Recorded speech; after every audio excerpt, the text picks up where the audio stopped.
Richie will take it from there. So we're going live, so we'll let the room populate.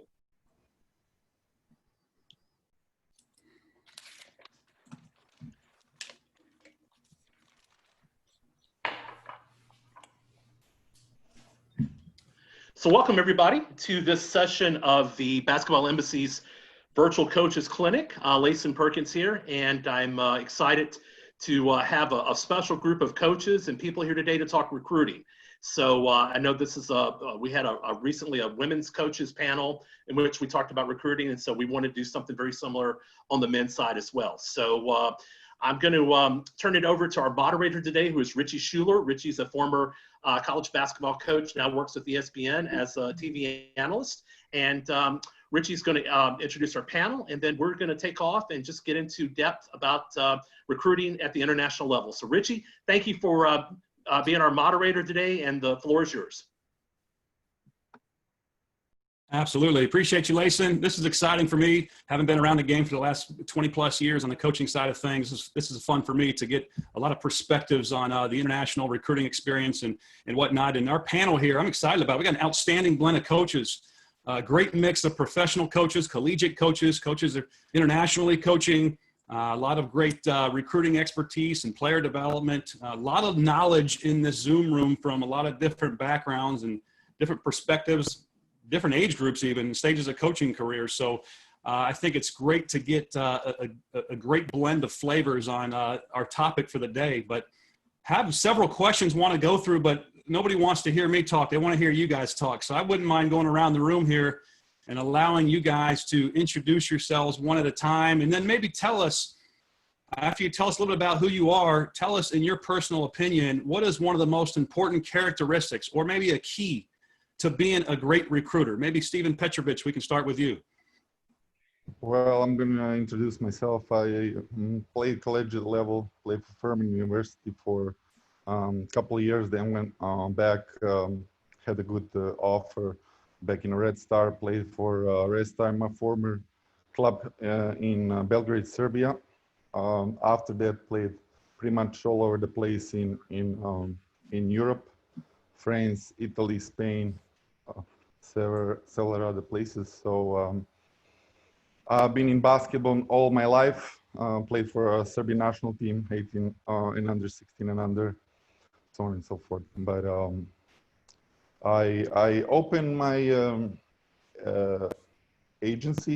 recruiting agency here several years ago, and it's been doing pretty good. So a lot of international players in and out, US, helping kids come here, get I'm sure that I had and many international players so far. So that's pretty much on my side.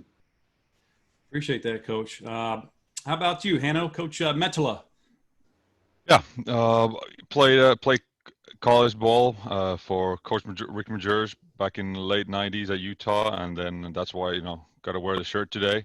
And then played in the NBA for a couple of years for the Hawks, and then played in Europe basically the rest of the decade, and moved back home about 10 years ago, and we've been involved with the Finnish junior national teams and now men's national team assistant coach, and also our federation high school academy, which is Helsinki Basketball Academy, where we recruit the best local kids or try to get the best local high school kids. And then, my responsibilities are also to help our guys, the ones who want to go to college, to help on their recruiting. So that's why, I try to keep up with the game, college game, as much as possible. But to answer your question, what's the best recruiter?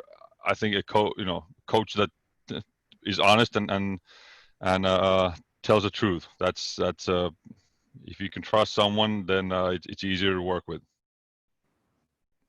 Yeah, appreciate that. I think a lot of people, watching this are going to be excited to hear opinions from you two, since you guys are from the international waters. Gilbert, Gilbert Abraham, you're kind of a hybrid coach here in the U.S. and also over there in Europe doing your thing. Why don't you introduce yourself and tell us maybe what is one of the best characteristics of being a great recruiter? Well, just introduce myself. Presently here in the Czech Republic with the Get Better Academy. It's a fantastic experience here, being here now for the second part of this year, the second year.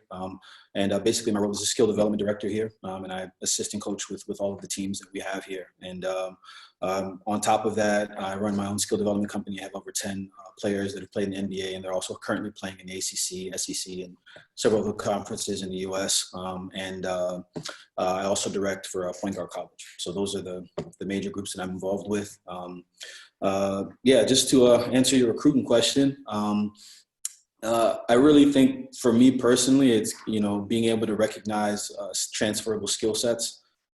If you can really identify somebody who has, something that they might be missing that that you can give them once they come to you, or once they come and join your club, I think that's probably one of the best things in terms of identifying talent. Can you identify what the skill set is and how you can improve it?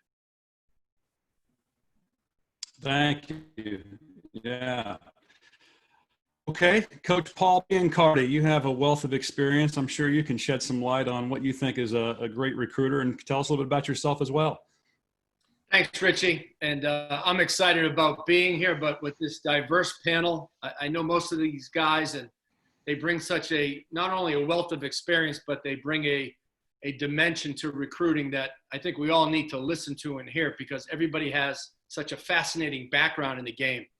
I'm a longtime college coach. I was a head coach at Wright State University for a while. I was an assistant at Boston College, Ohio State, and St. Louis.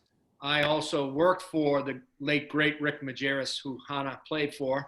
And for the last 12 years, I've worked at ESPN, not just as a college analyst like yourself, Richie, but I've kind of started their recruiting game. They got into recruiting high school basketball players, ranking the players, grading the players, evaluating the players. And since I had a background in that, the job fit for me. I started 12 years ago. It's taken off.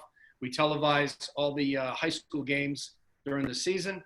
And watching the best players in the country, evaluating them and ranking them is one thing, but getting to know them versus coaching them has been fascinating for me. And that's where I think I've learned personally how to be a better evaluator.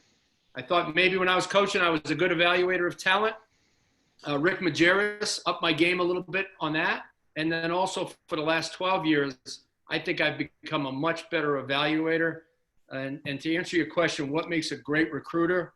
I think you have to be a great evaluator of talent. And what does that mean? Well, first thing I think, you have to know who can play for your head coach. And when I worked for Rick Majerus, there was a certain type of player, skill-wise and people-wise, that he wanted. So that eliminated half the crowd. So I knew who to go after. I think that's number one. You have to be a good evaluator. And to be a good evaluator, not only knowing what your head coach wants, but you got to go below the surface. The talent, look, we could all walk into a room and we could identify talent. But can we dig into the traits? And to me, when you go below the surface and you find out the character, the coachability, you study the body language, you look at what type of teammate that person is, those are the things to me that separate the recruiters, the average recruiters, from the really good recruiters, because your best recruiters are your best evaluators. Some great perspective. We're going to try to stump you at some point today with the questions. Everybody's excited to hear from you. Doug Eslick, longtime college coach. Tell us about yourself. Yeah, I'm Doug Eslick. I've been a Division I assistant here in the Southeast for 15 years. And it's a race between me and Richie for who's the worst player on this panel. And I think I'm going to get him by a nose, because all of you other guys are way better players than both of us. But I've had to – You guys didn't read my bio. Go ahead. Well, you and Richie can go one-on-one and see who can kick it out of bounds faster. But I've had the good fortune of working for some great coaches and been a part of a lot of different systems. My thought on what makes a good recruiter, I definitely agree with Hannah on the trust, and specifically how do you build trust, and if you can do what you say you're going to do, repeatedly, that's when folks know that, they can depend on you. If you say you're going to evaluate a transcript, and you never get back to a coach or to a family, you're going to lose trust in that situation. And so over the course of your time, if you can repeatedly do what you said and be dependable, be reliable, then folks know that they can trust you. I mean, I can't tell you how many, high school coaches, AAU coaches, folks that deal with players all the time are always talking about, hey, this guy said he was going to call, but he never did. Or this guy offered and then we never heard from him again. The follow-up, I think, is such a big part of not just recruiting kids, but, I had a boss, he would always say, like, I'm not interested in a visit. I'm not interested in, an unofficial or an official visit. I'm interested in signing the guys that we want to sign. And so how do you sign them? And I think that the biggest part of that is building those trusting relationships through following up, through being reliable. Thanks, Coach. Yeah, that's great. This is awesome. I mean, you five guys have such a blend of different experience and backgrounds that I think this panel, anybody watching, I think is going to get a lot of value from it because of what you guys bring to the table. All of you have different perspectives on things. I think it would be easier if we just keep this same order throughout the course of every question that we go through. Richie, can I blow up your panel already real quick? Yes, I have a question. Yeah, Paul, you said that you've become a way better evaluator in your time at ESPN, and it sounded like you were going down the trail of you had started focusing more on the intangibles, on the character, on those parts of the evaluation process. And I'm curious about, like, specifically what you mean by that. And if you could give us some examples, not with like a kid, but, examples of what you're looking for that are signs to you of positive and negative character traits, and how you've seen that play out in your time with ESPN. Yeah, that's a great question, Doug. When I was coaching, just like when you coached and for you other guys that have coached in college or anybody listening, you're evaluating the talent, but you're thinking about, as you said, Doug, signing somebody.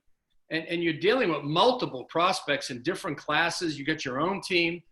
So you get consumed with your job. And I don't think as a college coach, you spend the time or enough time digging into the traits of a person. Because in my mind, after the 12 years at ESPN, the person can stop the talent from being great. We all, everybody says, well, what happened to so-and-so? He was a top 10 player. Well, his talent didn't change. Maybe he didn't work on his talent, but if he didn't work on his talent, that means he was lazy. So that's a trait that he had that was a negative trait. So I really try to dig into the traits once I established the talent. In every coach's eyes, there's turn-ons and turn-offs. And, it could be the intensity in which one kid practices. Does he show up early? Does he stay late? I love to go to games, AAU games, early. Now, I went early as a coach, and I bring my shirt, right, my logo, and I want the recruit to see me. But what was I doing? I was talking to the guy next to me about the game and recruiting, but I just want to make sure that recruit would see me. Now I go to games early to watch that recruit warm up. I'm looking at the routine that they have. I'm looking at who they're talking to in the stands before the game. And then I watch the interaction between him and the coaches during the game.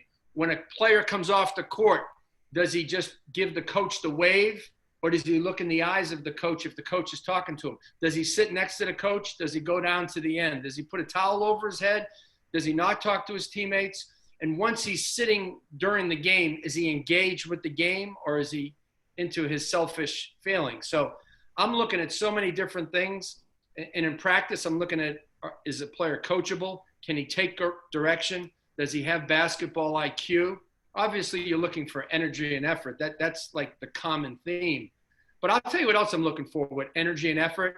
I'm not looking for a guy who plays hard in practice. I'm looking for a guy who finishes the possession hard. And Hano knows what Rick Majerus, playing hard is like, that's the price of admission. But you got to finish the possession, and then you got to do it again. So for me, guys that work really hard the whole possession, guys that are competitive. I'll tell you what else I look for after a game when I get to talk to a high profile player and he has a great game but they lost. I want to know if he's happy. Because if he's happy with that great game and he's still but his team lost, that's telling me he's not as competitive as he is concerned about his numbers. But you take a guy who has like an average game, but his team won and he still feels good, then I know we got the right guy because he cares about that team. He's unhappy that he didn't play well, but he's more happy for his team and his teammates because they won.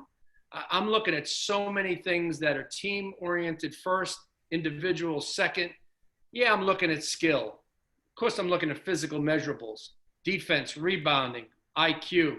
But I want to dig down and know more about the person because that will tell me, will he hit his potential as a player? So, you know, laziness, selfishness, those are roadblocks. I see those two things. I cringe, you know. I watch how a guy warms up. That to me tells me a lot about a guy. And then I try to look at a guy after the game, see if he's happy or sad based on how his team won or lost. Not only that, it's just kids, they're coming from overseas. They have to look at a different perspective if you're going with the recruiting because most of them are possess high basketball IQ. They can pass the ball. They are very talented and they have huge upside.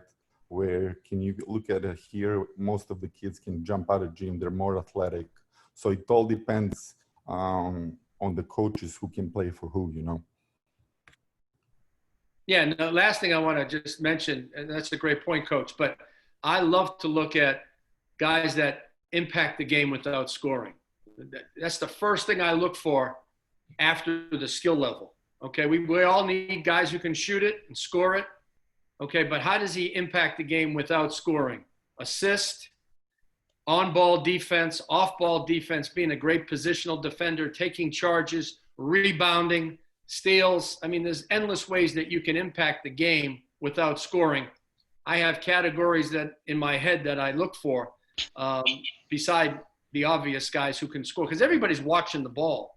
I'm trying to watch guys off the ball and how they can impact the game because the really good coaches are not trying to just collect talent. They're trying to collect talent, but build a team.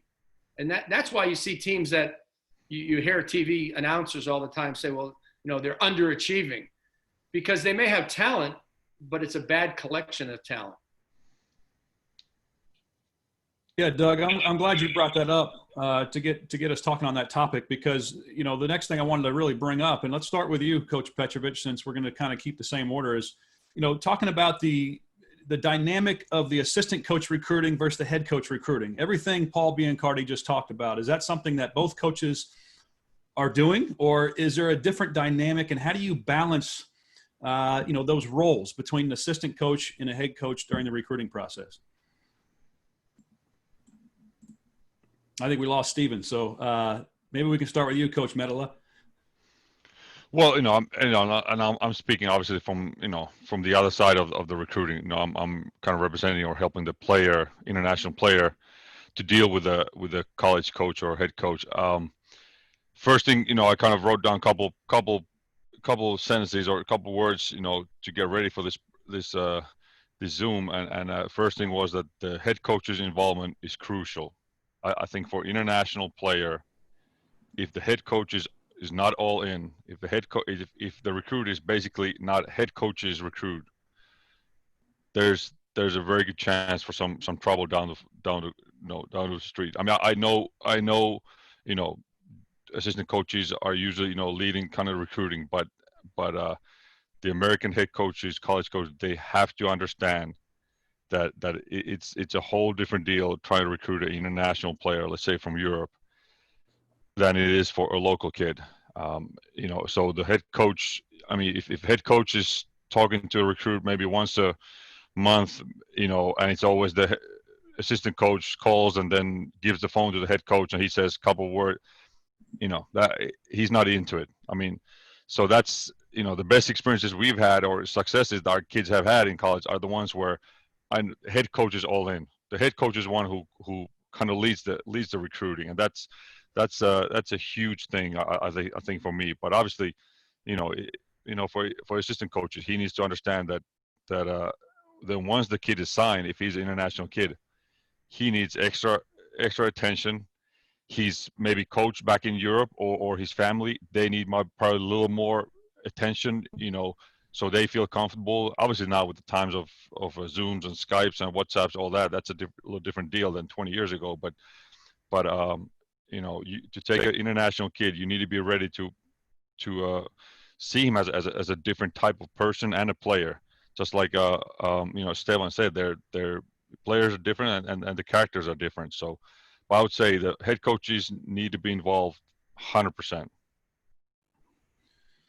Well, Gilbert, thanks, Coach. Gilbert, you have a unique perspective because you coached in the U.S. for so long, and now you're over in the Czech Republic for the last 5-6 months. Do you see a difference in that dynamic between assistant and head coach in recruiting international players?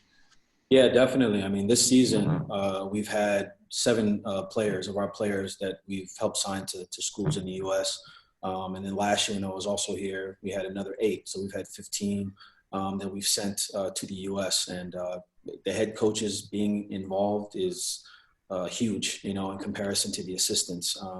And the players that we've been able to place, we have very good relationships with those head coaches, and that's allowed for our players to go there and be successful. I think we have 7 players from here that are starting, as freshmen in college basketball in the U.S. And I think a lot of it is because the coaches are completely invested in knowing what they're getting. And also you have coaches that really understand the international game. They understand the psychology of an international player, because, these kids, they're coached differently. And the culture that they're coming from is completely different than a player in the U.S.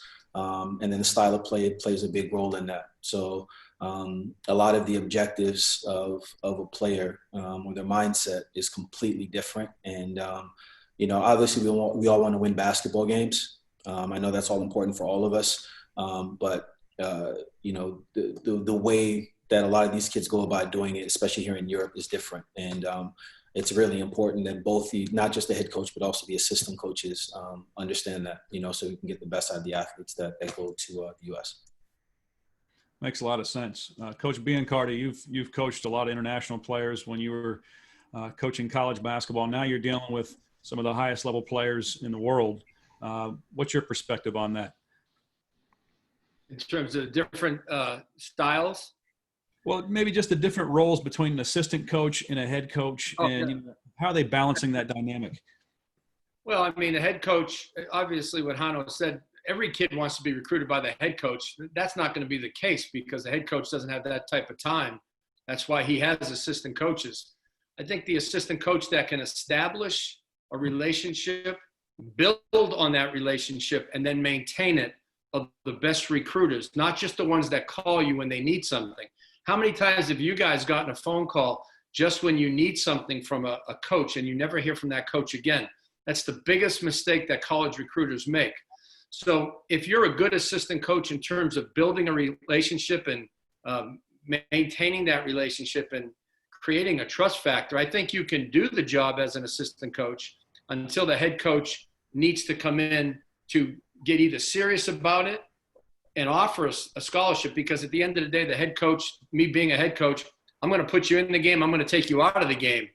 So it's important that I do have a relationship with the prospect, but I think the assistant has to do a lot of the groundwork, Richie. I think that assistant has to know that that player can play for me. So when I worked for Rick Majerus, he really didn't want to know about a kid until we were actually going to see him in his home, or until we got to see him play live. He would talk to him on the phone. He was best in person, but I knew more about that kid than Coach Majerus did. But once I gave Coach all the information, then he took the recruiting process over. But we were also going to offer him a scholarship at that time. So some head coaches come in early, some come in when they're going to offer. And I think each individual coach has their philosophy on that, because it's impossible for a head coach to recruit everybody. Yeah, thank you. Coach Eslick, you've been an assistant coach for a long time. You've done a lot of good things. I know you've recruited internationally. What are your feelings on that? Yeah, my experience has been and Paul mentioned this a little bit, but, as an assistant, our job is to line everything up and not waste our boss's time. And so if you're going to bring an international kid to your head coach, you've got to have crossed every bridge that you can possibly cross. And now you've gotten to the point where, all right, we can't move forward unless I get the head coach involved, but it's got to be, the transcript and the test scores and the NCAA eligibility stuff and the what's his clock going to be? Do we have to have a waiver for this kid to get a year back? And what's his English like? And, all of those family dynamics, all of those things, you've got to figure all of that out and have answers for all of it and feel good about all of it before you get your boss involved.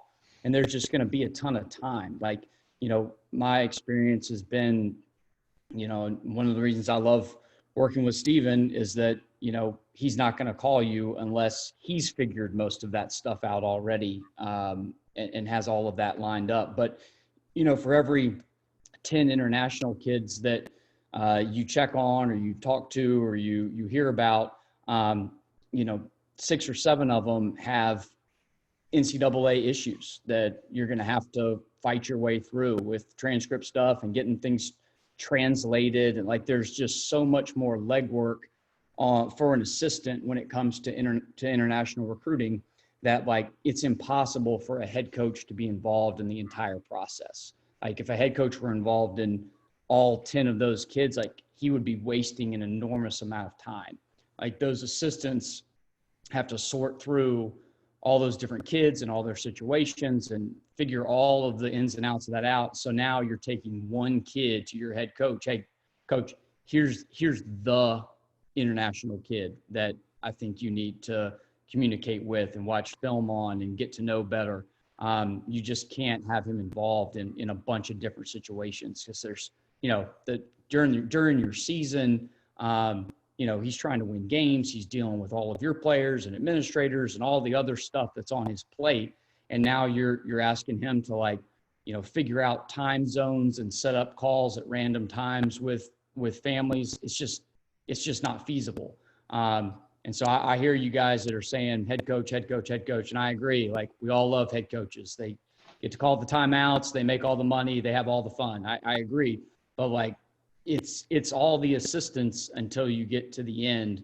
That's just the way it's going to work, unless there's a specific relationship between, an international coach or, somebody like Steven that's helping kids and a specific head coach. And then it might be a little bit different because that head coach knows, hey, when my phone rings and it's this coach over in the Czech Republic or France or wherever, like, I know he's not going to waste my time on a kid that's not going to be a good fit and isn't going to have all those boxes already checked that, like, that coach ends up functioning like an assistant for that head coach.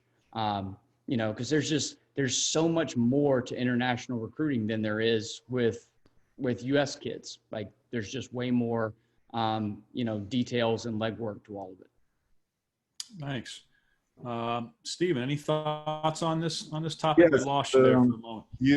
I agree with you guys. It's very difficult when it's a sensitive topic when you talk about international kids. You cannot just drive a couple hours and go see a kid next week. You have to travel miles and miles away and meet the family, meet the kid, meet the coaches, meet everyone, check all the boxes, and see if this kid really fits into your program.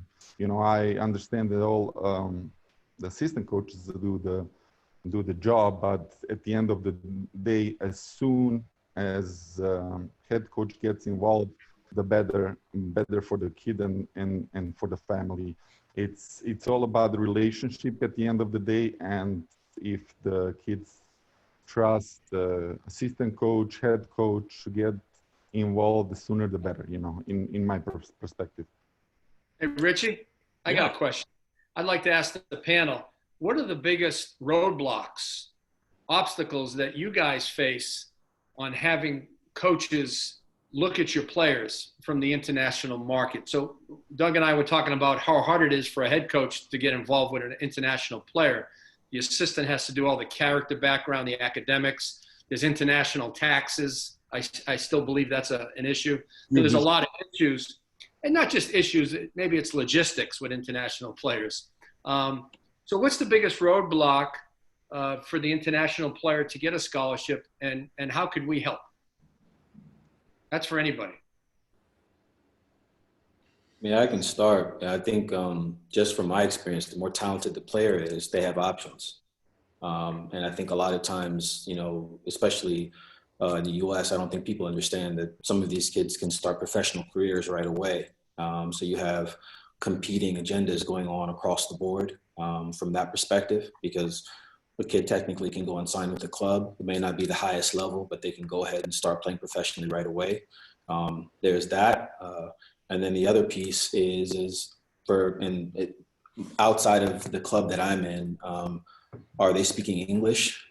So are they prepared to actually enter, you know, international community and be able to, the US market, and be able to operate in a college atmosphere while speaking English clearly and be able to deal with everyone.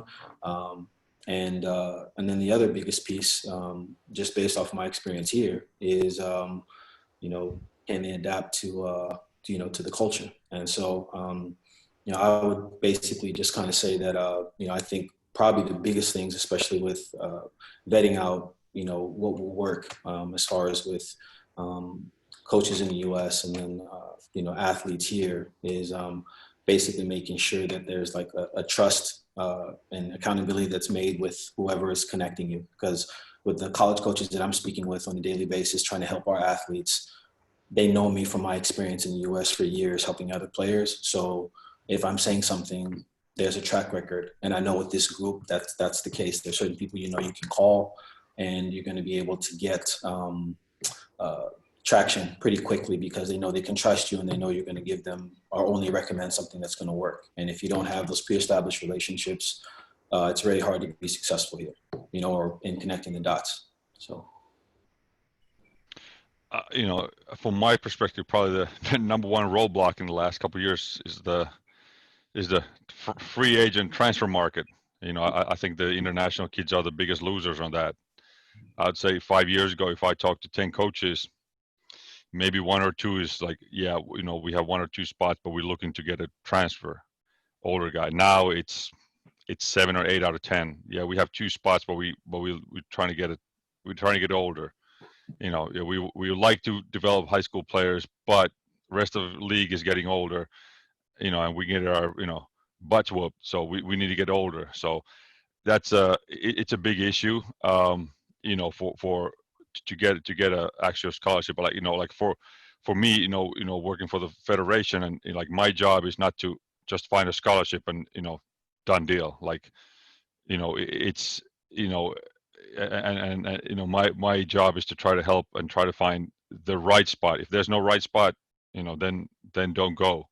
Obviously it's impossible. Sometimes, you know, it turns out to be great. Sometimes the spot that you think was great, you know, you were not given the truth during the recruiting process. Probably the head coach wasn't involved enough, you know, even towards the end. You know, so I think those are some issues.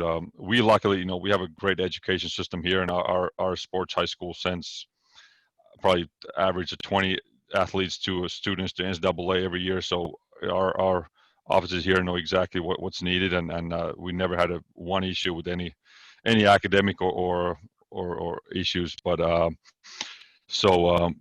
but yeah, I think it's just, you know, for the coaches to get trust on the players. And I think one more I think the coaches who don't maybe yearly visit, let's say, the European U18 European Championships, or even U16s, that don't know or don't realize the difference in the levels, the talent.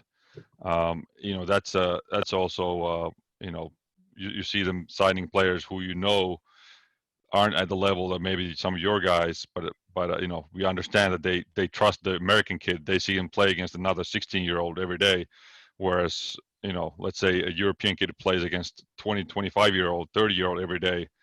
or former college guys, but it's still some programs. It's hard for them to pull the trigger because they can evaluate the level of a game.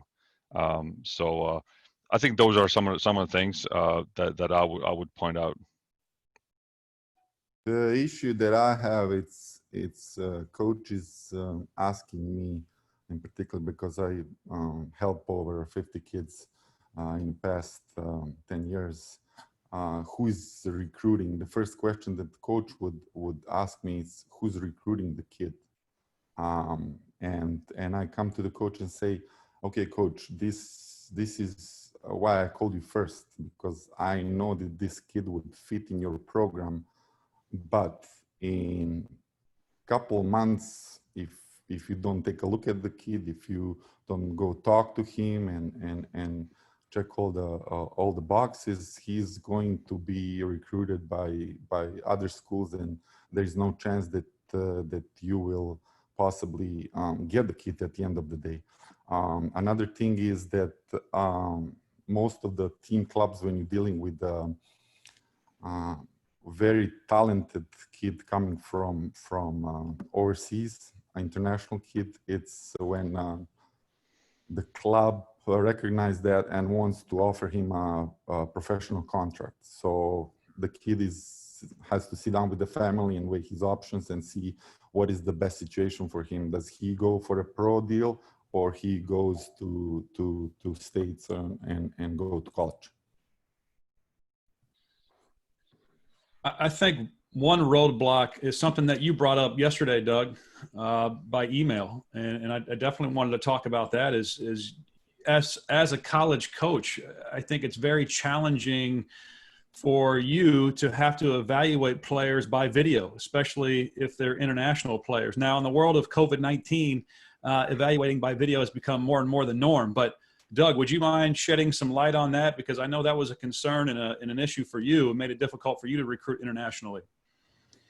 Yeah, the places that I've been, low to mid-major schools, like it's just not feasible to fly. And this actually, we probably should have talked about this, an assistant and head coaches, the piece of that. If you fly an assistant to the U18 nationals, that's all great. But now, how is your head coach going to see those kids in person? And, a lot of head coaches just cannot offer scholarships until they see kids, play live. Like they really want to see them in person for all the reasons that Paul talked about earlier, what you can and can't evaluate. All of those things that Paul was talking about evaluating, like you have to be there to be able to see all of those things.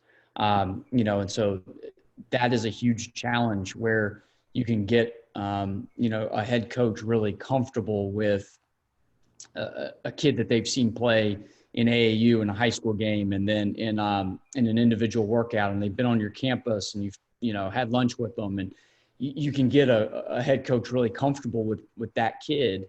Whereas if you just show him, a couple of games or clips or what have you from an international player, it can be a whole lot harder to get that coach, that head coach comfortable and ready to pull the trigger. And that's, in my experience, that has been the biggest hurdle with my bosses is, you bring them film and they watch it. And even if they're like, man, I really like that kid a lot, it's hard to, when you put that next to a kid that they have sat across the table from and talked to face to face, it's hard. Like that's a hard sell as an assistant to get it over the hump with a head coach.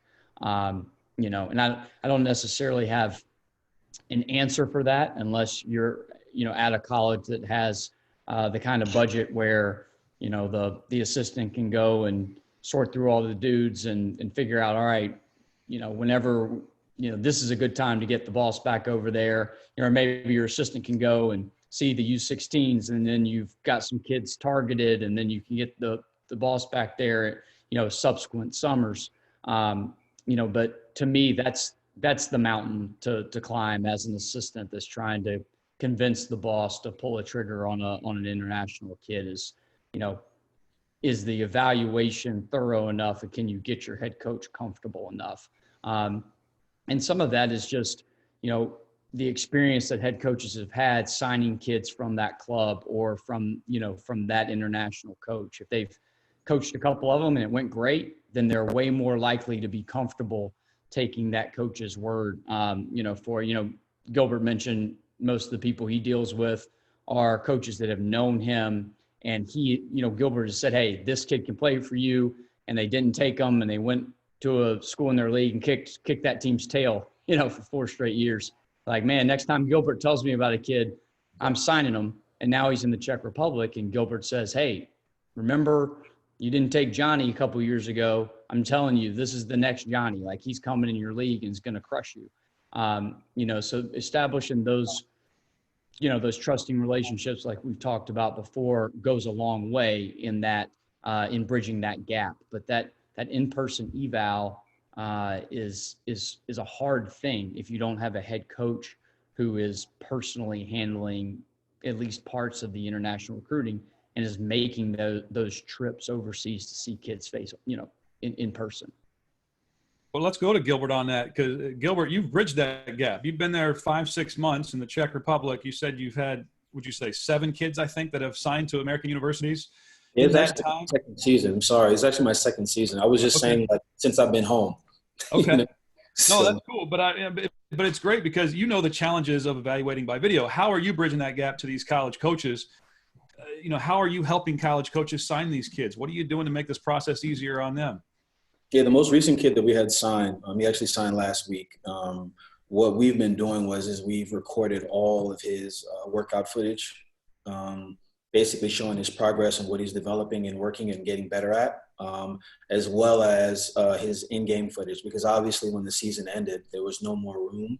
But, the benefit, and this is not me being braggadocious, but the benefit of me having so many American players that I've helped play college basketball, I know exactly what the college coaches for the most part want to see or what systems will fit them the best. So when I'm preparing the workout footage, if I know the coach is running a bunch of flex offense, say, for example, or they're running spread style or whatever it is that they're doing, I'm going to accentuate them in that specific type of format from a skill perspective. So when they see the player, they can see them directly fitting with whatever their system is. And so a quick example is like one of the players, the team runs a lot of the scissor action stuff. They run scissor action stuff and they play through their forwards as far as having them play out the elbow or from the nail, and so most of the skill stuff was directly derived out of that.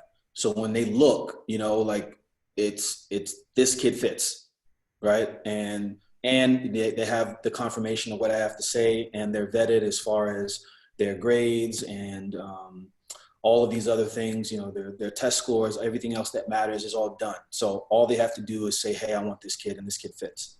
And so for us, in my experience doing this now, trying to get all of the work done. So the only thing they have to do as whatever the assistant coach or the college coach is say, I want that player. I want to offer. Hanno, how are you having so much success over there with your players in Finland? Getting over here. Well, I think one thing is, most of our players do play for the under 16, under 18 European Championship. So that's a one event for a lot of American coaches to see. Then secondly, we've been coming over to the States for one event a year. We used to go to the National Prep School Invitational for 3 years, and now the last 2 years we've been going to the Caribbean Tip-Off Classic. So I think those are being the kind of live situations for the coaches to see. Like last year, we beat top 10 prep school Northfield Mount Herman, and in front of coaches. So coaches can see our guys, and then obviously that video is valuable when you send it to coaches. But it's still hard. It really is hard. I think it's getting harder by the day because the obviously the skill level and the talent level in states is not dropping. Then also I think in one case, I think in a lot of colleges, the style of play is, in my opinion, it's it's not further away from Europe than it used to be, but it is a the tempo of a college game is a little bit it's a slow compared to a European game. So then to find those schools where they play up tempo game, you know, because we the ones who want to go to college, they're not going to go there to be great college players.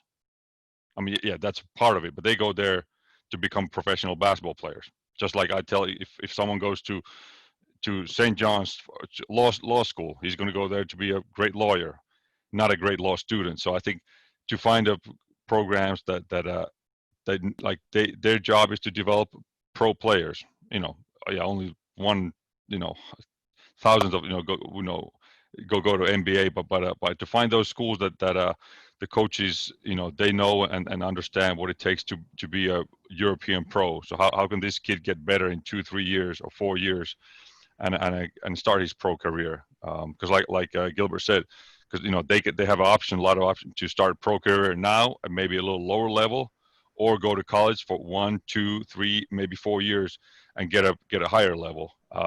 So I think those are that's hard. You know, it's obviously, you know, then if you're really talented, it doesn't really matter what school you go to, you know, but those are, you know, those are exceptional, you know, players. But for your average you know, good European player, it's hard to find a school that really you know, fits him. And but it's just as hard to find a pro team here. I would think those kids playing in the Euro Championships or the World Championships, and the fact that you bring them to the U.S. once a year makes a major difference in them being seen. But not everybody has that luxury. You know, Paul, in all the years of everything that you've done in the college basketball world, how have you gone about evaluating international players? And is there a better way for international coaches to help American colleges and coaches recruit those players? Well, for what I do at ESPN, Richie, we only look at the international players that are playing in the States because our budget, we're not flying to Canada, we're not flying over to India or to the World Championships. That ESPN's not paying for that unless you got a different budget than I do.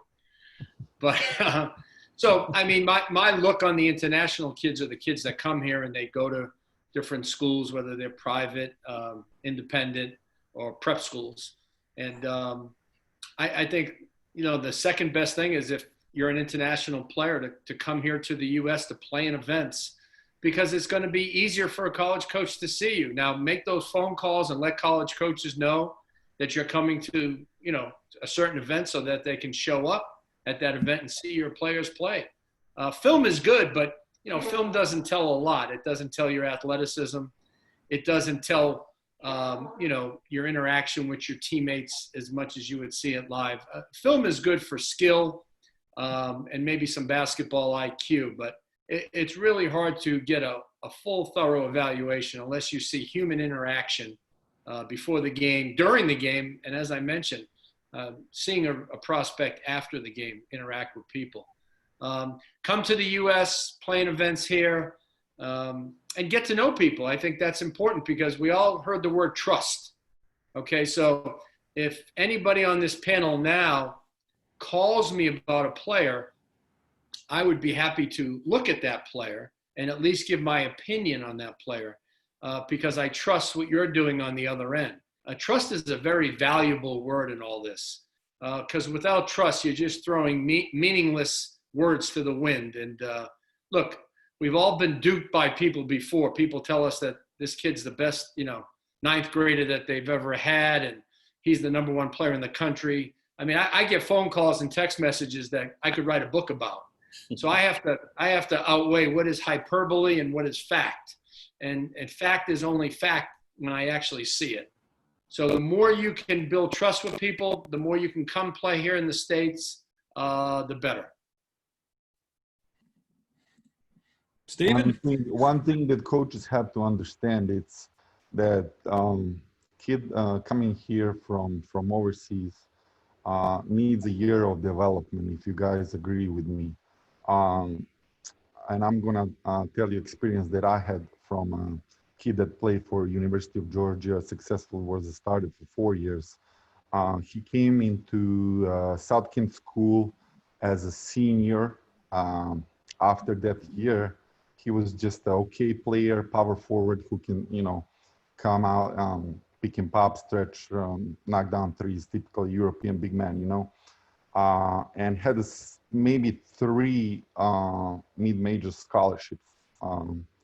What I suggested to his family and the kid and to coach as well is to stay another year, use a year of prep school, and develop his game.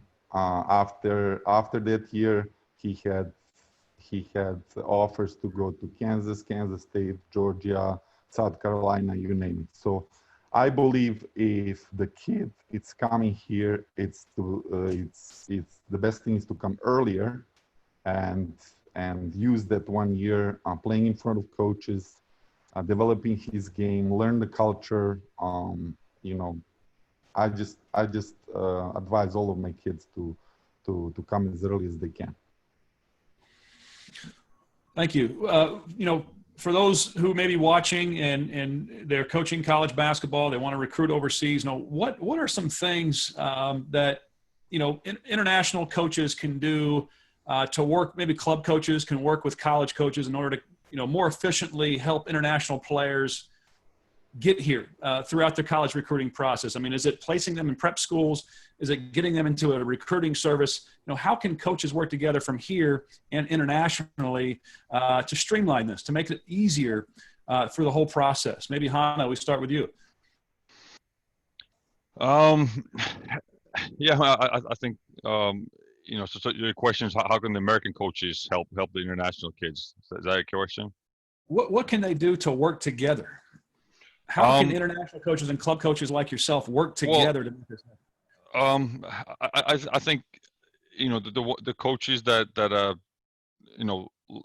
coaches that I trust and know well, they're more than happy to share the game videos or the clips or bios of our guys to maybe not their biggest rivalry in the same conference, but to other coaches, because then if they say, okay, I like this player, I wish he was a year later, we have a need for him next year, but hey, I'm gonna make some phone calls. So then when a coach, established American head coach or assistant coach, calls his friend at another school and says, hey, here's a player, I really like him, we unfortunately don't have a scholarship for him, take a look. And so that way has a lot of kind of that way, then the introduction to that player about that player comes from that coach's trusty friend rather than from an international coach that maybe he knows or doesn't know. So I think that's so it's still a kind of big family. The college coaches, there's 351 in or I guess 53 or 4 now in D1, and so a lot of coaches work together, and so I think that has been a big help, and the coaches that help me to hey, call that coach, call this coach, or and then the recruiting services, they help also. I've talked to a couple of people, if not weekly but monthly basis, and people that host some events. So that's, and also I think I've been trying to encourage every college coach, if the budget allows it, to come see the European Championship, the under 18. I think it's other than the under 19 World Championships, it's probably the best high school age basketball tournament there is in the world as far as level of a team game concept. It doesn't include the 10 best athletes in the world. It doesn't probably include the next number 1 pick. But if you want to see high level basketball, it's and everybody who goes there say, I'm so glad my boss sent me here, so I don't have to sit in an AAU gym and watch 25 games a day in a hot Las Vegas gym. So it's I think everybody who goes there. And also invite we invite the coaches to come watch our practice. So a lot of coaches start making some 5-6 day tours in Europe, come see our place for a couple of days, go to GBA for a couple of days, and it's a lot more work. It's just like Doug said, but it's if you want to recruit internationally, you have to understand that you're going to lose a little time with the American recruits, but the reward can be great, if it works out for you. Gilbert, you've been on both sides of it. You've recruited international players to the U.S., and now you're on the other side of it. Any thoughts on this? Yeah, I think, definitely, I think sharing what the trends are, because this experience has been awesome because I have the U.S. experience, I have the international experience, but the information sharing is big, as far as like what are the current trends that are going on in the U.S., what are the current trends that are going on in Europe. The best coaches are always trying to borrow as much information as they can as far as this is concerned, especially with the talent. And then the biggest thing, and you just hit on it, Hano, was just, the same way, Paul, you were just talking about, teams coming to the U.S. to play and play in front of coaches, like the coaches coming here. We've had, double-digit coaches, that have been through our gym. And it's when they come and watch practice and they see everything that's going on here and what's happening on a daily basis, they're far more likely, because they've been here, to offer a scholarship. And on top of it, like the fact that these kids are all playing on a 24-second shot clock only adds to a lot of the coaches really wanting players who can think and process quickly, because they're more than likely to be successful once you put them in the college environment. So I would say those are the biggest thing. And then the last thing is just, obviously film, like sharing synergy and all these different things that we have at our disposal to really show what these kids are doing, also through information sharing, I think is big as well. Thank you. Paul? Oh, a lot of good information there. I know, like Bob McKillop, for example, he goes over to Europe all the time to do clinics. And that's how he established relationship with so many coaches in the international game, by going over there just simply to run clinics for youth programs or for college, for club coaches. Then he established a relationship with those coaches, and it helped him recruit over the years at Davidson. I mean, he made a strong commitment to the international game. Some coaches won't. Some coaches' programs can't afford it. And Hano mentioned, there's a reward if you come over here. And I believe that's true, but it's a great investment of time. Time is the most important thing that a college recruiter has, beside money. So they have to make a decision whether or not they want to go over there and do it. And then once they do that, how do they get to know these coaches outside of recruiting? I mean, you got to get to know a person before you get to know the player. I mean, to me, it's all about people first, players second, and then I think you build that trust factor. But there's not too many other ways around it, guys. It's film. It's you guys international coming over here. It's coaches over here going over there. But I think what we do outside of the basketball establishes a trust factor, which will establish maybe a coach going over there. Great stuff. All right, Doug. Yeah, anything that I would say would be superfluous at this point. These guys have hit every nail a couple of times. Great information from everybody. Thank you. Steven, anything to add to that? No, just tournaments, a lot of tournaments right now as Adidas Next Generation, when where a lot of high-level 18 and under teams are playing every year in Europe. And if coaches want to come in and see some high-level basketball players and games, I think that's one of the tournaments that I really like, beside the European Championship. And also, if you're dealing with the international coaches as well, your coach overseas has to recognize the kid, where the kid can play for what coach. Not as I mentioned, not every kid can play for a coach here. That's all good stuff. Gilbert, you had brought up recruiting trends, and this is for anybody. Anybody wants to just throw it out there. Some of you guys have talked about, I think, Hano, you brought up the transfer portal. Other you guys have talked about different things. The evaluation dates have changed. But just in general, just throw it out there. What do you like and what do you don't like about the recruiting trends today? For better or worse, what do you like and what you don't like? Anybody can throw it out there. Well, I think the trends are pretty much the same. I think if you look, I think a lot of the pro teams looking in college, or a lot of pro teams looking in the NBA. It's kind of the same way in college. I think shooting is a definitely something that you know 5 years ago, you have a 6'9" kid who's very very skilled and can do everything else, but wasn't a knockdown 3-point shooter. He can get high major interest. Now if he's not a good shooter, we're living in 2020. That's a issue. So I think shooting is one. I think a lot of use term positionless player. I think that's one thing, especially on the wing guys. I mean, it's not only just point guard. It's if you can guard, you can guard multiple positions. I think those are things that a lot of coaches are looking for. So I think that's a and then always if you can find a big guy who 7-footer who can run and chew a gum at the same time, you can get him a scholarship. But those are hard to find these days. It looks like at least we haven't had too many of those. But yeah, I would say if you can shoot, you can definitely make some coaches notice. Yeah, I'd say the trends, the major trend I don't like, and this is even from the U.S., is just kind of the piggyback recruiting. If so-and-so from the same conference offers somebody, then everyone else from the same conference ends up offering the same player.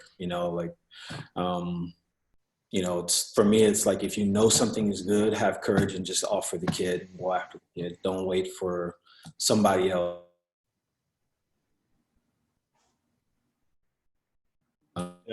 Then I think overall the undervaluing competitiveness, I think it's been undervalued a lot, like especially if you have players who know how to win and have comparable talent. Like I think that's a big thing. And then overvaluing athleticism. I see a lot. Somebody can play over the rim or might be very attractive with how they play, but they don't necessarily have it figured out as far as understanding how to win games. And at the end of the day, college coaches want to keep their jobs, and they keep their jobs by winning. Then the last thing is, just as far as this is obviously a skill set thing, but, you always are looking at players who can shoot, pass, and dribble, and can process quickly. Like that's usually what it is offensively. Can you do those things? But just as importantly is defensive versatility. I think now, like a lot of what we see now is like, can players guard more than a man and a half? Can they guard multiple positions? And I think that's probably the biggest trend, I would say, outside of offensive versatility. It's funny you brought up the when one person gets offered, they all get offered. I was actually taught when I first got into coaching, one of the first guys I worked for told me, when you talk on the phone, ask them who else is recruiting them, find out who their competition is. Yeah. And instantly that coach was more excited about that player because of it. But I'm with you, Gilbert. I think if you like the kid, you like the kid. Paul, I know you got some perspective on this. The recruiting trends change all the time. Yeah, I mean, they really do. And that's why in social media, guys, a kid talks to a coach and then he puts on social media that he got an offer. He probably just had a conversation with that coach. But then that offer makes that kid feel good. It makes the other college coaches that are reading social media think that they have to offer that kid. And that's why we have so many transfers, because we have coaches that are not skilled yet, not experienced enough yet as evaluators. And some of that goes on the head coach. The head coach has to, show his guys what he wants and why he wants it. And as an assistant coach, you got to have your own set of eyes. I always say you got to trust your eyes and trust the people you know the most in the game. And that will lead you down a good path in terms of making a good decision as a coach, so you don't have all these transfers. Trends in the game, you guys hit it. I'm tired of the fluffy write-ups. Everybody gets a write-up, if you can make a layup, and every kid that plays in somebody's event is a Division I player. And so what happens is we all get fooled. College coaches aren't sure. And the next thing you know is there's offering guys that they shouldn't be offering, and then they're not offering guys they should be offering.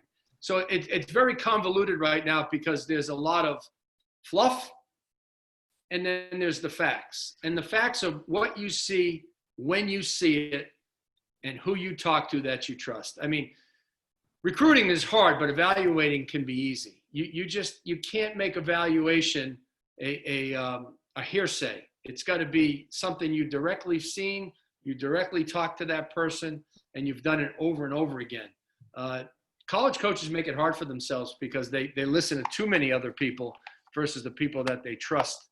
And they obviously don't trust themselves if they're asking who else is recruiting them. For the player, I look at players to do 5 things: love the game, respect the game, prepare for your game, add to your game, and learn the game. If I can find guys that do those 5 things on a regular basis, now those things sound easy, they're very simplistic, but when you find a guy who does all 5 of those things, that's the guy that I want on my team. If his talent is appropriate to the level that I coach. I go back to coaching. That's what I'm having my assistants look for, those 5 characteristics.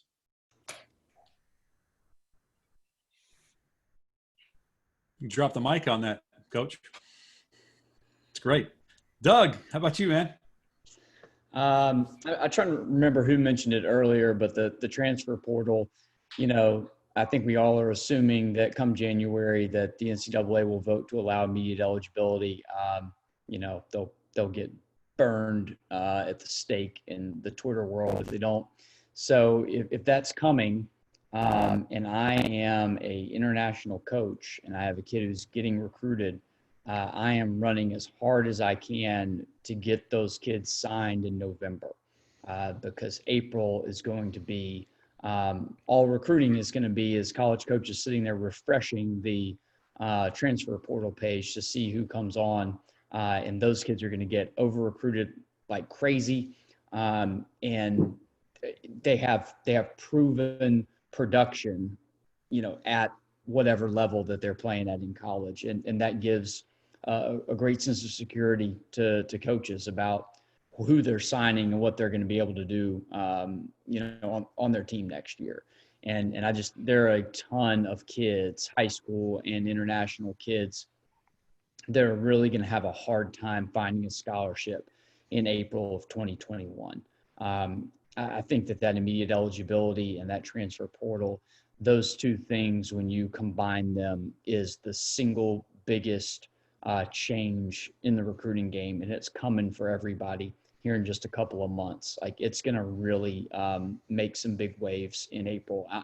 If I had a son or I had players that I cared about that I were advising, they're 2021s, I would find a prep school for them and make them 2022s as quickly as I possibly could, and not even deal with the recruiting in 21. That's how between the NCAA camps, entering the mix last summer and AAU getting chopped down, and then the coronavirus this spring, summer, fall, what in the world basketball is even going to look like this winter.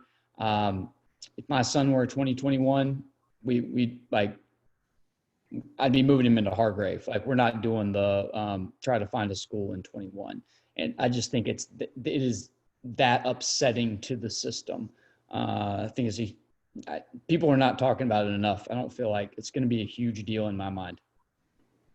Well, Doug, let me jump in there. I mean, so you were saying, and this is something I wanted to ask everybody at some point, you're saying you probably disagree with that one-time transfer exception? No, I'm not saying that. I'm not saying that I disagree with it. I just think that it is going to change everything. At least in the short term, next April is going to be unlike any spring recruiting period that we've ever experienced. I mean, I feel really badly for anyone who's not a college transfer trying to find a new place next April. It's going to be impossible. And then you layer on top of that, that on average, in an average year, you have 53 Division I jobs turn over every year, and we had 20 this year. And so are there 32 potential additional jobs going to turn over in the spring? Who knows? I mean, that everybody's budgets are all in upheaval right now. It might save some more jobs, but there's a chance for it to be the most volatile job market in recent memory, along with one of the biggest recruiting rule changes in recent memory. all happening in the same spring. Yeah, my son's going to prep school, fellas. That's what I would do. Yeah, you make some interesting points with all this COVID stuff going on, recruiting trends, that and combined with the whole transfer portal thing, things are changing. And Stephen, would you have kind of the same perspective on that? Yeah, absolutely. I agree with Doug. I have two kids, one 6'7" and one 6'11", that this kid I'm putting in a prep school just because uncertainty of what is going to happen at this point. He had multiple offers, but at this point, it's gonna be really hard going into the next year. And also with the situation where game has changed so much, touch point where Modo did say about it. It's when I was in a college in 2000, if I'm a 6'11" big man, if I shot a three, all the coaches will look at me like, what is this guy doing, and these days it's very that somebody, the big man, shoots three or steps out on pick and pop and knocks down some shots, Yeah. Well, how about overall thoughts about the transfer portal? You brought it up there, Doug. I think Hano brought it up earlier. Hano, I think you said it was going to affect international players more than anybody, in your opinion. But do you guys like the trend of where this is going and how it's been going over the last several years? And now, as we just brought up, that the one-time transfer waiver likely is going to be passed in January. I mean, do you agree or disagree with this? Like, how do you guys feel about this whole thing regarding the transfer portal? Well, I mean, it certainly has affected at least the international recruiting. Just like I said, to start this whole thing, way over half of coaches say we have two spots, but we're looking for at least one transfer. And it's kind of peer pressure. The teams in the conference were kind of used to be average. They were at the bottom of the conference. Now they're getting, for mid-major conference, they're getting 5 high majors, guys who sit out, and next year they're going to be real good. So teams are kind of forced to, just like Doug said. Number one job is to win games. I mean, it's funny how in the recruiting calls, our number one job is to develop players. Everybody knows that's not the truth. So I'm all for it, But I would, if I'm a recruiter, the guys who transfer to a couple of different AAU teams during their high school years and probably skip school, go different schools, those are the same ones who are going to transfer from school to school when they go to college. So it's not going to change. So the ones who are solid, where a program is good, no one is transferring out.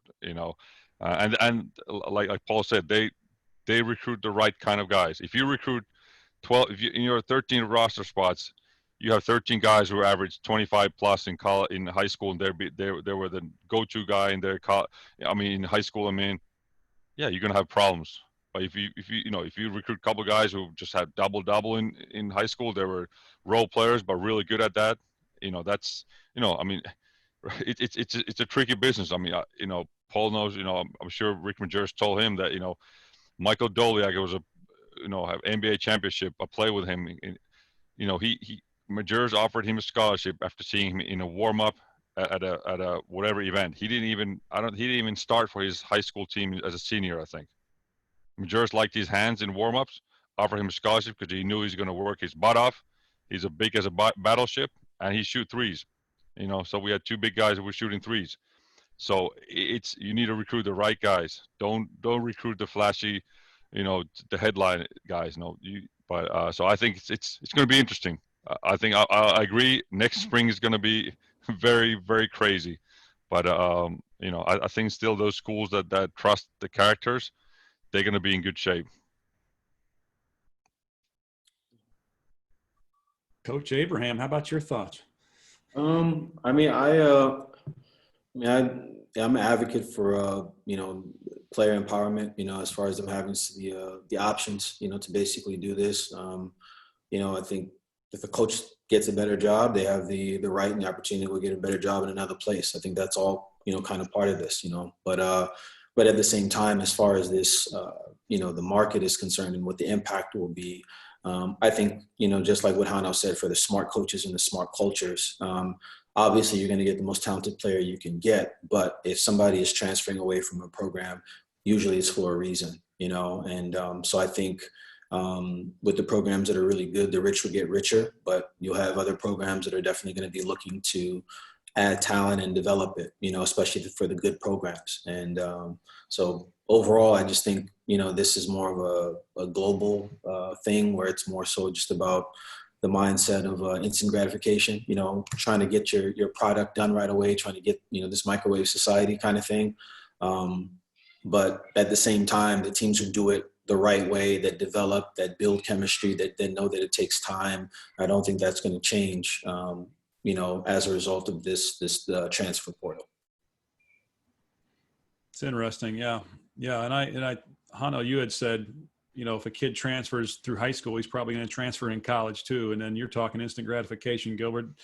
I'm with you guys. It all kind of goes hand in hand. We only got about 15 more minutes, but in regards to this topic, Doug, would you want to chime back in there? Paul, Stephen, in regards to the trends of whether or not you like where this is going with the transfer portal? Feel free to just hop on in there. Yeah, go ahead, Paul. I think you're muted right now. Yeah, we got a bad storm here back in North Carolina. So a lot of thunder and lightning and heavy winds. So I had to move my location. I agree with Doug about 2021. Don't panic if you are in that class, because a lot of the high school kids won't get recruited the way they should because of the transfer. And Hano mentioned the international kid may suffer the most because he'll be seen the least and will know about the international player the least, especially if he's not playing here in the States. But, my thought process is this for the player. You can't worry about proving yourself to everybody who's out there. And I think today's kid is very anxious and very concerned and consumed about the future. My advice for today's player would be, you don't have to prove yourself, but you do have to improve yourself. Keep the focus on improving, help your team win. I know as a college coach, and everybody on this call knows, that if a team is winning, then that's where the college coach is going to look for. He's going to look, how did that team win? Who's good on that team? Sometimes guys get scholarships like Hano said about Doliak. You'd be a great screener and rebounder, and somebody's going to like you. Be great at something. Even if you're going to be a great teammate, be great at something. Don't try to prove yourself, but improve yourself. And the last thing for the player is this: the comparison game is killing these kids.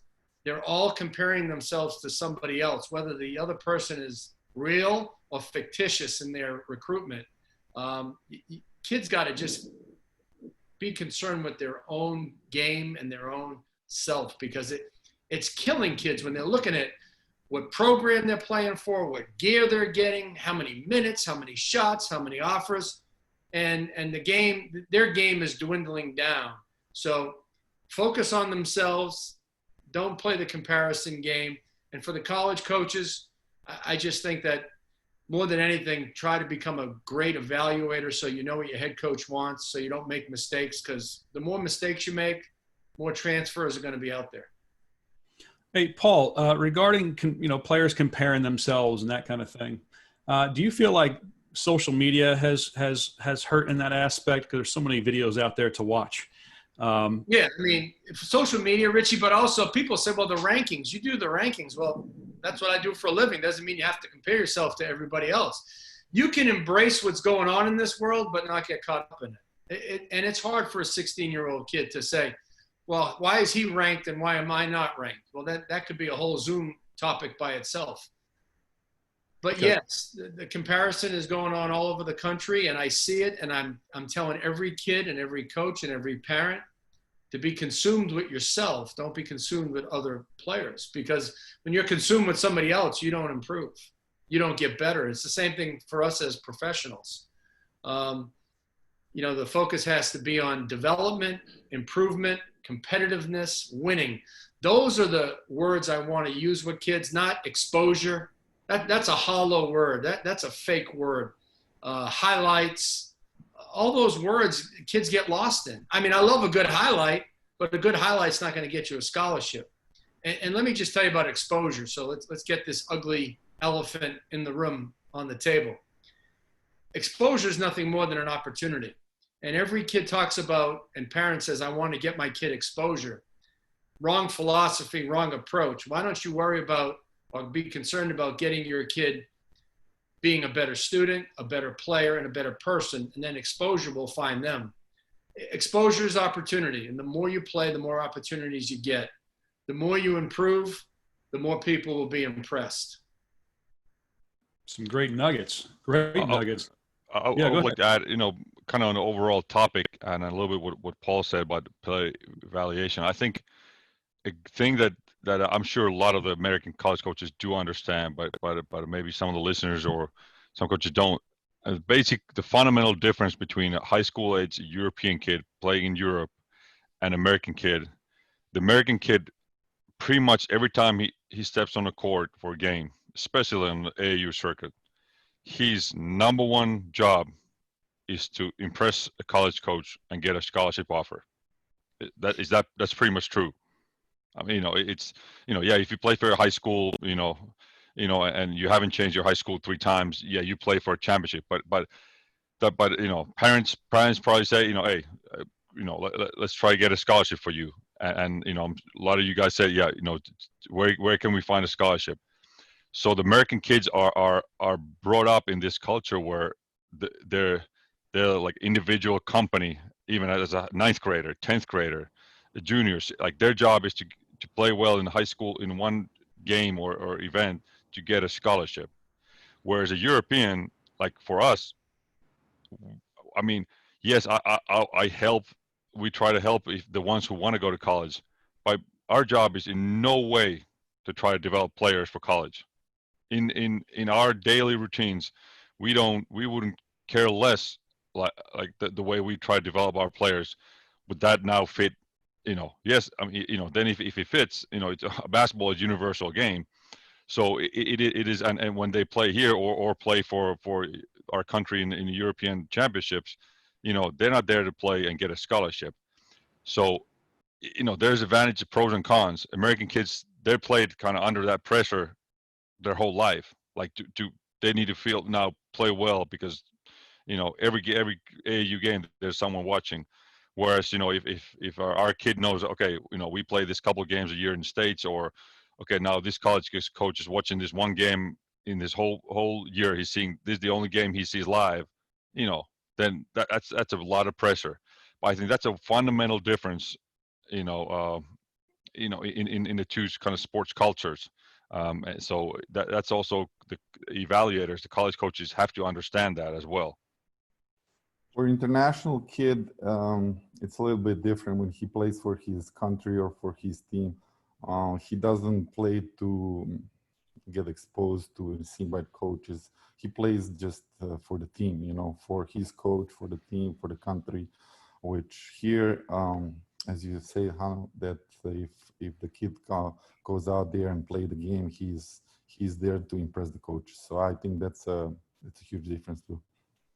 And one thing I forgot from the start, I think something like I look at for college teams and programs to see if it's if it would be a good fit. I think 2 things. Obviously, the depth chart, for the next couple of years. Although, yeah, you got to imagine someone's going to transfer.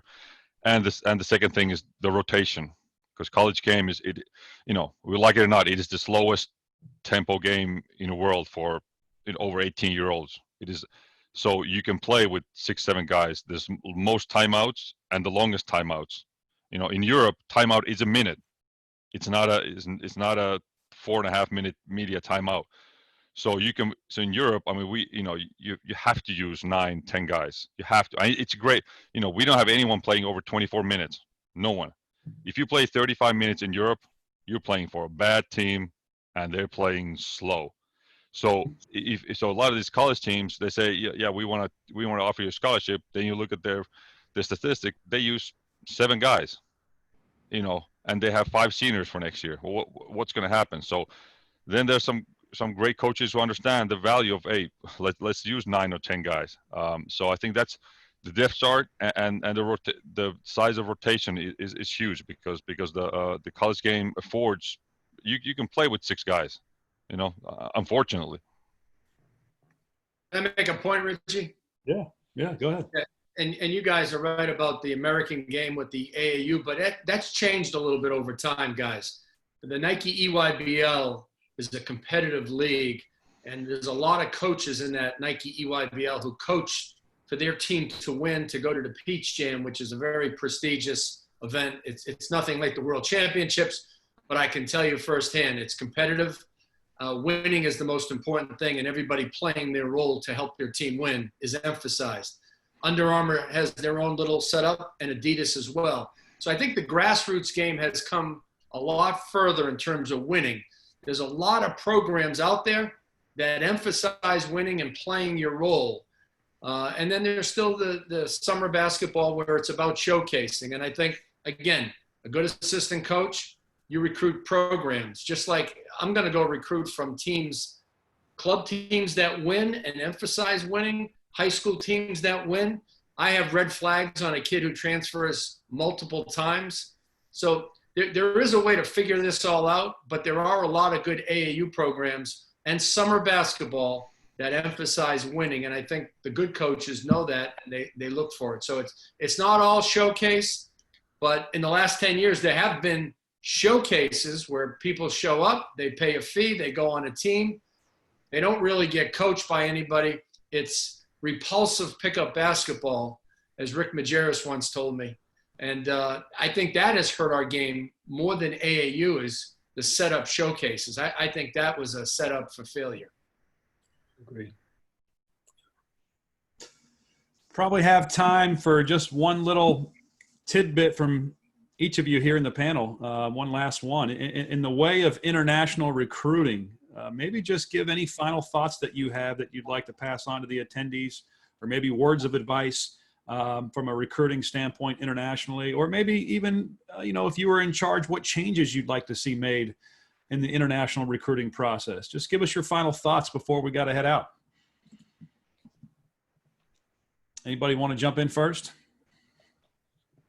I'll jump in. I think, especially with my experience here now, I think, almost every team in the U.S., I think, should have at least 1 or 2 international players on the team. I think it's great, not even just for the culture of the team, but also providing a little bit of perspective. And then I do think that because the emphasis or the focus for most international players is somewhat different, there's always a certain contribution that they have, especially psychologically, that I think benefits overall teams because they value winning and competing for their team so much, and they sacrifice.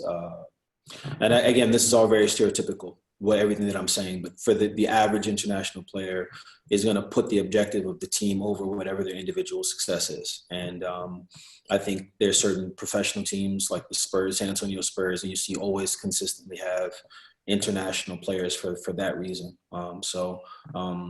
Yeah, I think that would probably be the biggest thing that I would contribute. Thank you.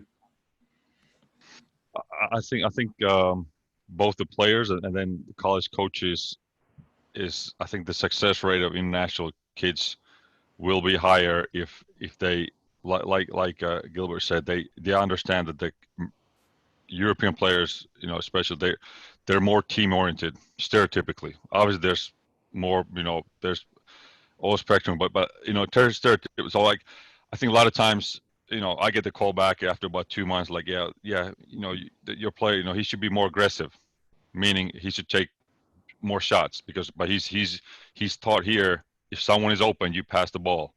And, going off the dribble one-on-one is not a high percentage shot. So I think, but then also I tell the players, if you go to States to look for European basketball, don't go to States. You go in the States to play American ball and hope that helps you then jump into the pro game. So it's a both ways. If a European kid goes there and expects that he can play exact same way and expects his American teammates to always pass the ball and go to a third side 3, 4, 5 passes and only take good shots, he's not going to be happy. So but the coaches also need to understand what is the culture where the kid is coming from. And if you recruit an international kid, don't try to make him an American player. Take what he offers, and if that fits your culture, then I think you can your team can have more success. Thank you. To all college coaches, don't be afraid to take a trip and make a trip to overseas, Europe, South America, anywhere you like. And when you can see the prospect, see the events, see the showcase, spend some time with the coaches, and build the bridges. Build the relationship, and just go from there. Appreciate that. How about Paul? I'll just echo what the coaches said.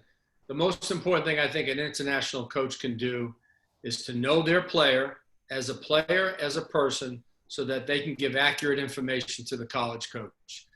And once that happens, hopefully you hit it right one time and you develop that word that we've used 100 times, is trust and accountability. I mean, if you guys are going to recommend players to the States, you got to be accountable for when the kid does well and get credit for that, get trust for the next time, and then be accountable when things don't work out. But I just like to see more coaches communicate, not just about recruiting, because recruiting is just such a business. It's a transaction, right? Like player, scholarship, help me win. It's got to get deeper than that. And when it gets deeper than that, I think the connection is stronger. And so I would ask all the international coaches and college coaches to connect more with each other on a personal level and certainly on a basketball level, so you can help the international kids play here. It's not for everybody, but as you listen to all the panel, there's some great players over there, and a lot of them never make it here. Thank you. All right, Doug, you get the final thought. You got to unmute yourself, big guy. My last thought would just be, Hano mentioned it earlier on about how bringing his team over and beating a American prep school team. Not only did it, work miracles for his kids, because those coaches that were at that tournament got to see his team live, but then that's a really valuable tape that they can then use to help his players down the road, because kids know, if you go and beat, Northfield Mount Herman, like all of us have seen Northfield Mount Herman play, and we're familiar with those kids. And that's a great comparison tool for American college coaches. And so, it's obviously it's a ton of money, it's a ton of time, it's a huge investment for your program. But if there's any way you can do that, whether you put your kids together and you play as an AAU team, at New York to LA in Milwaukee, or you go down and play in Best of the South or something, because you don't have to be a shoe sponsor team to get on one of those circuits to get a ton of exposure in one of those AAU events, or playing a prep school event like Hannah was talking about. If there's any way that you can do that, there's no measure to the value of that game tape, being face-to-face, building relationships with the coaches you're going to meet at that tournament, so forth and so on. Like, it's unbelievably valuable. And certainly college coaches need to do the same and go to Europe. It certainly works both ways. But just as an assistant, trying to convince your head coach to take an international kid, if I can show him that Mountfield North Herman tape, that gives an assistant way more juice with the boss to say, hey, really take a look at this kid. He had 15 and 7 against Northfield Mount Herman. Like, that'll get a head coach to sit up and say, I might want to take a look at that kid. So that would just be my one encouragement to international coaches, if that is possible for you. Thank you. Well, before we hand this back over to Layson Perkins, you guys have been outstanding. Thank you for dropping the knowledge. You guys provide a lot of nuggets, a lot of information for people to digest. And I think hopefully anybody who watches it will help the international recruiting experience. You guys have all brought a unique perspective. I think it's been incredibly helpful. I wouldn't be surprised if you had a few follow-up questions come at you in way of email or Twitter or whatever it may be. But thank you guys. You guys have taught me something, and I'm sure all the attendees viewing this have really valued from it as well. So I'm going to hand it back off to Layson Perkins. And Layson, appreciate the opportunity. Thank you very much. No, absolutely. Richie, thank you so much for moderating this. And Hano, Paul, Doug, Stephen, Gilbert, thank you so much for being a part of this. Richie, I think you said it best. I think there's a lot of knowledge and wisdom that was presented today, and I'm sure it will create some follow-ups and some things that through Twitter and perhaps personally that coaches will reach out to. So I'm going to go ahead and end the session now. Again, thank you for participating, and we'll connect again here very soon. All right. Thank you. Thank you, guys. Wonderful Thanks, everybody. everybody. Thank you.